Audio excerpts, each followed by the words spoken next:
not have a state law. So it's very, very prevalent in the state of Alabama. Can you describe all the various forms of human trafficking for us? Yes, you have several forms. You have domestic minor sex trafficking, and that involves young people.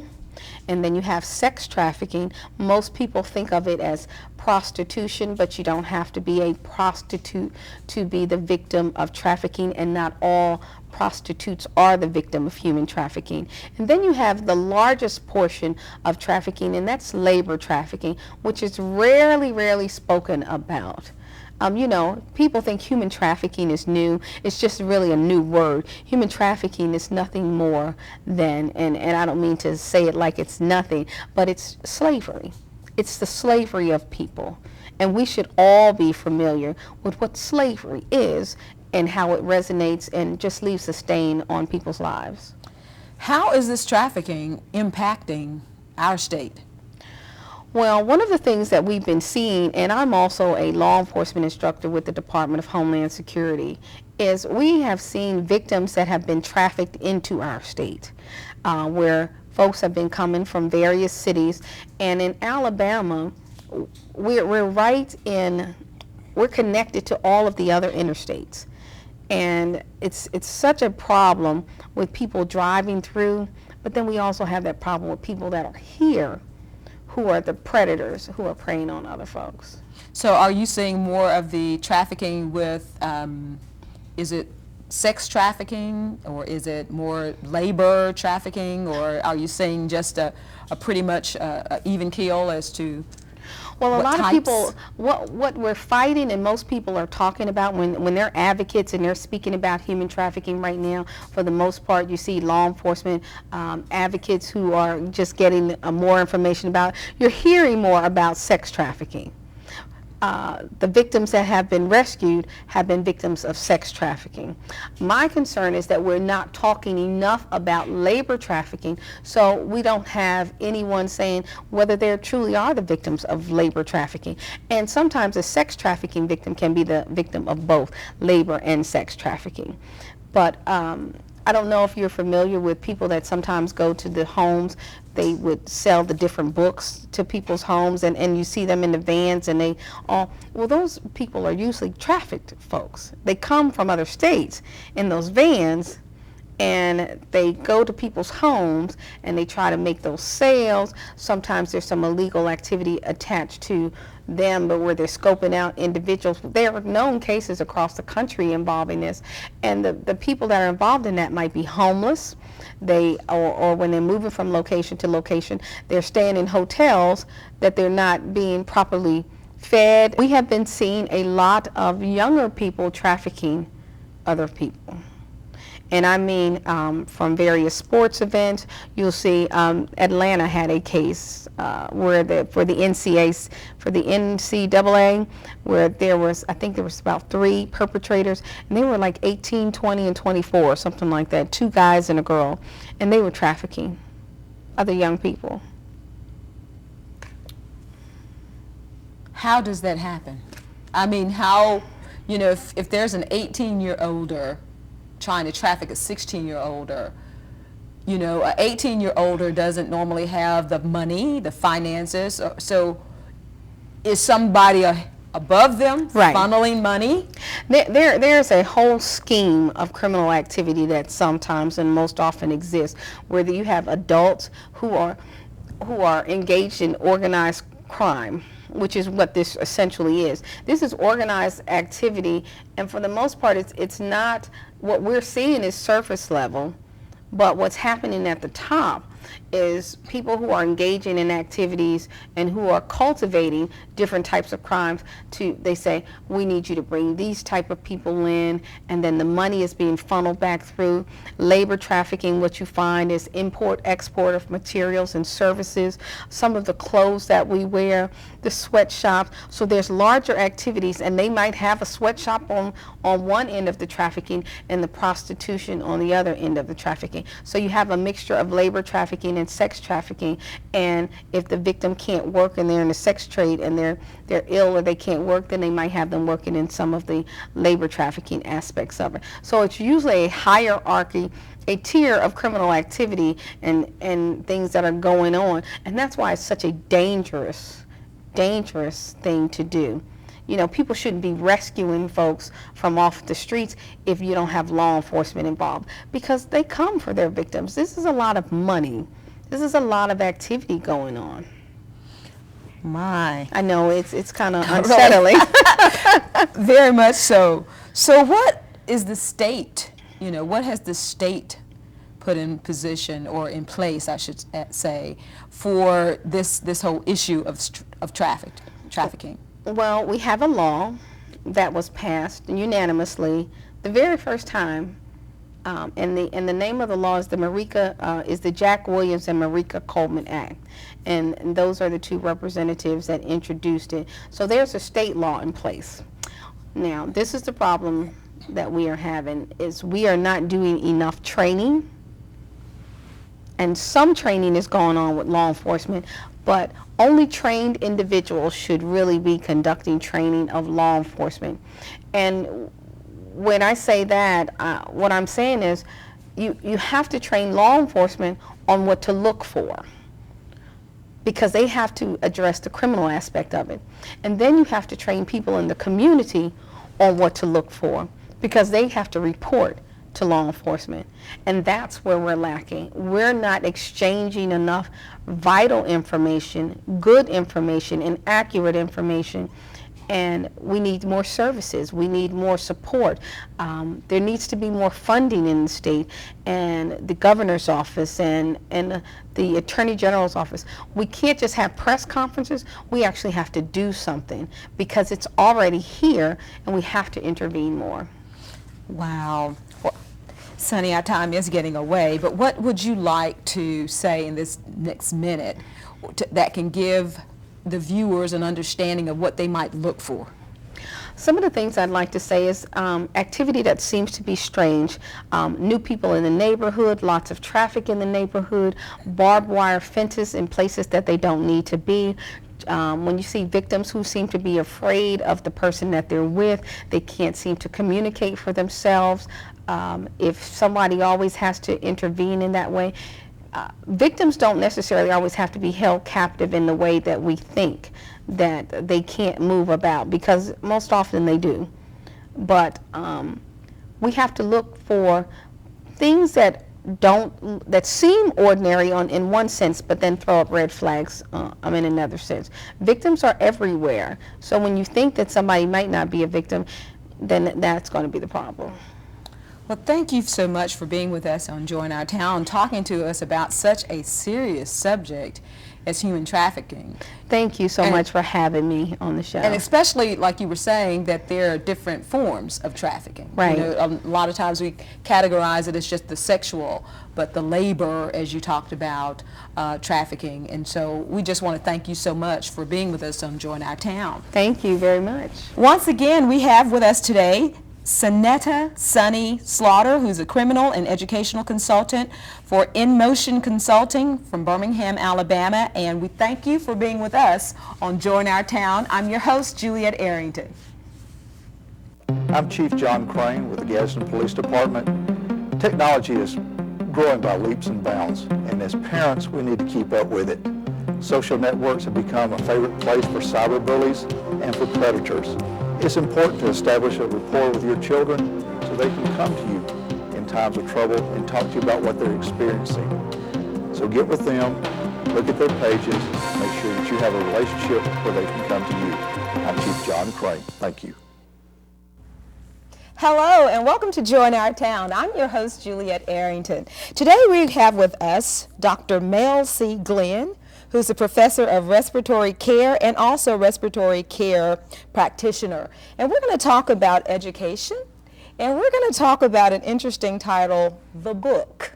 Now, the first thing I would like for you to do for us, Dr. Glenn, is to give us a primary understanding of what was the primary textbook that even the Pilgrims used And for time going into American history, what was the primary book used for educating and teaching? The primary book, Juliet, was the Bible, the big book as we call it, and one of the most wonderful books in the world. It teaches us all frames and walks of life, contain history, science, health, poetry, one of the best books, and for many years, early Americans, and it was actually the only book for many, many years in America that the children and the educational system was taught from. And not only that, Juliet, but for the last 5.5 centuries, actually a little bit over 5.5 centuries, even before the New York Times bestseller list, this was the #1 best-selling book, and it has been. And if you'll go back and check all the records, the statistics, the Bible has been the #1 seller because it is the book, it is the complete book, and it's our roadmap for life. It's Route 66. Now you're going to have to tell, what is that Route 66? Route 66, many, many years ago, was a destination travel, and it was a popular route that would take you across the United States, particularly from Memphis all the way to the West Coast. It was called Route 66. So it transcends many, many states across the Midwest, finally winding up on the West Coast. And I refer to the Bible as Route 66 because, as we all know, that in the Old Testament there's 27 books, the New there's 39 books, a combination of 66 books. And matter of fact, I further like to equate the book. Whenever we purchase a product, there's usually an instruction manual that comes with the product. If we go out and purchase a new vehicle, it's going to have a service manual. Well, that service manual that God gave to us, and for us to understand our purpose in life, our journey in life, to love and be productive, is the big book, Route 66. It's the Bible, one of the best books, and matter of fact, it was our primary educational tool many, many years ago. So could you tell us, and tell the audience as well, who is credited for writing the book? Well, the book actually, God inspired many men to write the book. The book, if we study history, was written over a period of some 1,500 years. The book was written over a period of some 40 generations. It was written by different men that was inspired by the Holy Spirit to do the writing of the book, and what an incredible book we have, and it was a gift from God. And so what we teach the kids in the public school is that that Bible, that big book, Juliet, it's a personal letter from God to us. And most people never think of it in terms, say for instance, you're on a vacation and you receive a letter from your parents, a personal letter. Well, the Bible is God's personal letter to us. It's a personal letter, a letter of love and instruction. If we follow it, we can have a pretty unique life. Yes, sir. That is so good. So tell us about the Discovery Clubs of Alabama. Could you give us a little more information? Yes, ma'am. The Discovery Clubs of Alabama is a product of the Jimmy Hill mission. The director in the Birmingham area is a young lady by the name of Sharon, and I believe at this point in Jefferson County there's probably 28 schools involved in the Discovery Club programs, and it's a program, an after-school Bible study curriculum for the students, a volunteer program, and so we teach these kids that number one, there was the creation, number two, there was the corruption, Adam and Eve, and then there was the rescue of God sent his son, and then the fourth part of the big picture is that God is restoring the creation. So, and but that's the picture, and it's a wonderful and a marvelous product, and with its application comes knowledge. These young people will become students of the Bible, and they'll learn their purpose in life, their goals in life, and it's a compass, it's a roadmap, it's a guide for their lives and for society.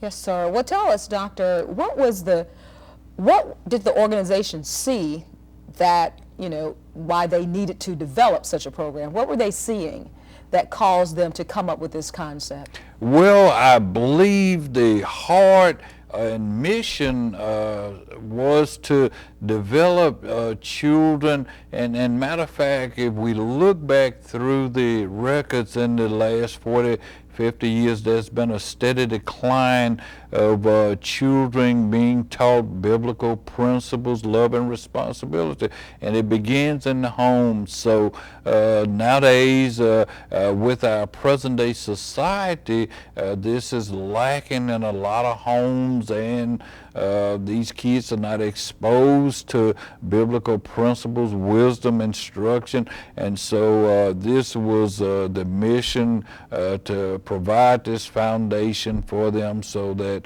they can understand their position in life, and they can learn to function in society, love and treat others, and what life is all about. And of course, without this instruction, without this direction, they're merely just existing in society. It teaches them moral values, values and principles, right from wrong.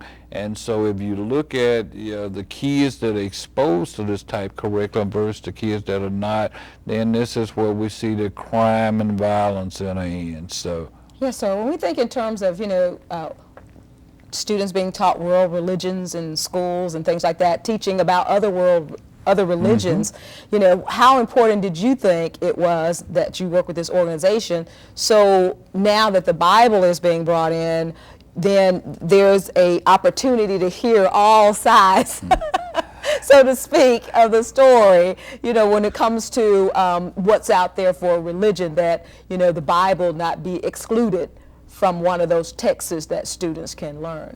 Right, you're absolutely right, Juliet. And the great thing about this curriculum is that children have opportunities, many opportunities, to be exposed to other books and religions, but we teach them, or they are taught through the curriculum, about the Creator that loved us so much, and no one can take the credit away. And it's a book, as I stated earlier, a personal letter. And so that's one of the things that I have taught the students over the years, that when people speak of religion and Christianity, they may be speaking in generic terms, but it's personal. As I mentioned in the letter, it's a personal relationship. And so this is where we are teaching the kids that it's a personal relationship that will transform and transcend your life. Dr. Glenn, thank you so much for sharing this with us. And I just want you to just say any last remarks within this couple of minutes that we have when it comes to, what do you think the book is helping us to do in our nation, and, how that's playing out? You speaking in reference of the big book, the Bible. Big book, yes, right. sir. well, actually, Juliet, I'm glad you asked that question. We have, as I expounded on earlier, we've sort of turned away in the last 50 years, but there's a comeback of the best-selling book and its application, and we can look at our society, everything from health care to the moral scruples in our society, the crime and violence. And so the book, if people would study the book, and knowledge without application is sad. So, but if people would only adhere, as the wise King Solomon recommended, that if we would take this book and use it, it can transform a nation, it can transform a people, and it has just one of the most dynamic effects on a person. Great book. Thank you. A great book. I concur with that. Thank you so much for being with us on Join Our Town, and our guest today, Dr. Mel Glenn. Thank you so much for being with us and sharing this wonderful information. And don't forget about the book, and we'll see you the next time on Join Our Town. This program has been sponsored by the Trinity Broadcasting Network and made possible by your telethon dollars. Your continual support can keep Join Our Town brought to your home every day. So write Join Our Town, P.O. Box A, Santa Ana, California, 92711.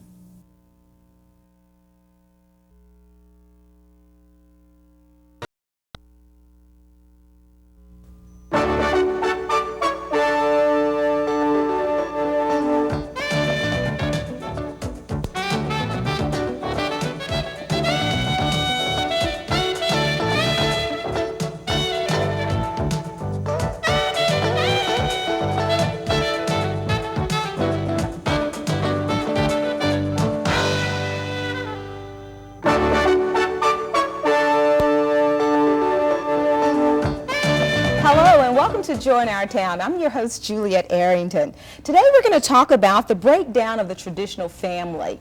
And we have with us Dr. Mel C. Glenn, who's a professor of respiratory care and a respiratory care practitioner. Welcome, Dr. Glenn. Thank you, Juliet. Yes, sir. So first off, I would like to have you explain and educate to us exactly what is considered the traditional family.